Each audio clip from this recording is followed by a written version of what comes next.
বন্ধুরা, ভারতের প্রধানমন্ত্রী নরেন্দ্র মোদী 15ই আগস্ট লালকেল্লা থেকে হুমকি দিয়ে দিয়েছে ভারত বানাতে চলেছে নতুন সুদর্শন চক্র, যেটা মূলত পাকিস্তান ও চীনকে মাথায় রেখেই বানানো হবে। আসলে এই সুদর্শন চক্র ভারতের নিজস্ব এয়ার ডিফেন্স সিস্টেম। এই এয়ার ডিফেন্স সিস্টেম অনেকটা রাশিয়ার S-400 এর মতো। রাশিয়ার S-400 কিন্তু পাকিস্তানের সাথে যুদ্ধের সময় পাকিস্তানের মিসাইলগুলোকে রুখতে সাহায্য করেছিল। আর সেই ভাবনা জীবিত রেখেই ভারতের প্রধানমন্ত্রী ঘোষণা করেছেন যে ভারত নিজস্ব এয়ার ডিফেন্স সিস্টেম বানাবে। একদিকে পাকিস্তান, অন্যদিকে চীন ভারতের দুই শত্রু দেশ। চীনের বিস্তারবাদী নীতি, যার ফলে চীন মাঝে মাঝেই ডিমান্ড করে যে সাউথ চায়না সি, তাইওয়ান ও ভারতের লাদাখ, অরুণাচল প্রদেশ নাকি চীনের। তার এই অসৎ উদ্দেশ্যকে জবাব দিতেই ভারত বানাবে একটি সুদর্শন চক্র, যেটা ভারতকে একটি এয়ার শিল্ড তৈরি করবে। এর জন্য DRDOর প্রজেক্ট কোস একটি বড় গেম চেঞ্জার হতে পারে ভারতের জন্য। ভারত রাশিয়ার থেকে 5 ইউনিটের S-400 প্রায় 45,000 কোটি টাকা ব্যয় করে কিনেছে। ভারত চায় এই টাকা বাইরে না গিয়ে ভারত নিজেই এয়ার ডিফেন্স সিস্টেম তৈরি করুক। ইতিমধ্যে DRDOর সাথে বেল অর্থাৎ ভারত ইলেকট্রনিক্স লিমিটেড একসাথে মিলে কাজ করতে শুরু করে দিয়েছে। ভারতীয় বিমান বাহিনীর 5টি স্কোয়াড্রনের জন্য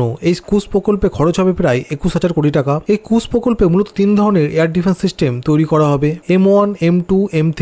M1 মূলত 150 কিলোমিটারের ভেতরে আসা ড্রোন, ক্রুজ মিসাইল, স্টেলথ বিমানকে ধ্বংস করে দেবে। M2 রেঞ্জ 250 কিমি, যা airborne warning and control system অ্যাওয়াক ও মাঝারি পাল্লার মিসাইলকে ধ্বংস করে দেবে। M3 রেঞ্জ 350 কিমি থেকে 400 কিমি, যেটা SRBM ও IRBM এর মতো প্লাস্টিক মিসাইলকে ধ্বংস করতে পারবে। 2025-এ এর একটা প্রোটোটাইপ বানানো কাজ শুরু হবে এবং 2028 থেকে 29 এর মধ্যে এই সিস্টেমটি কার্যকরীভাবে স্থাপন করা হবে। প্রজেক্ট কুস S-400 এর চেয়ে উন্নত নয়, কিন্তু ভারত রাশিয়ার S-400 এর বিকল্প হিসাবে এটিকে তৈরি করতে চাইছে, যাতে ভারত ভবিষ্যতে ডিফেন্সে আত্মনির্ভর হতে পারে। Drone, cruise missile, ballistic missile, বিমান, হাইপারসনিক মিসাইল সবকিছুর বিরুদ্ধে যাতে প্রতিরক্ষা করা যায়, সেই দিকে লক্ষ্য রেখেই কুস ডিফেন্স সিস্টেমকে বানানো হচ্ছে। তো বন্ধুরা, আমাদের চ্যানেলে এরকমই আরো খবর পেতে চ্যানেলটিকে লাইক, শেয়ার ও সাবস্ক্রাইব করবেন। ধন্যবাদ। জয় হিন্দ।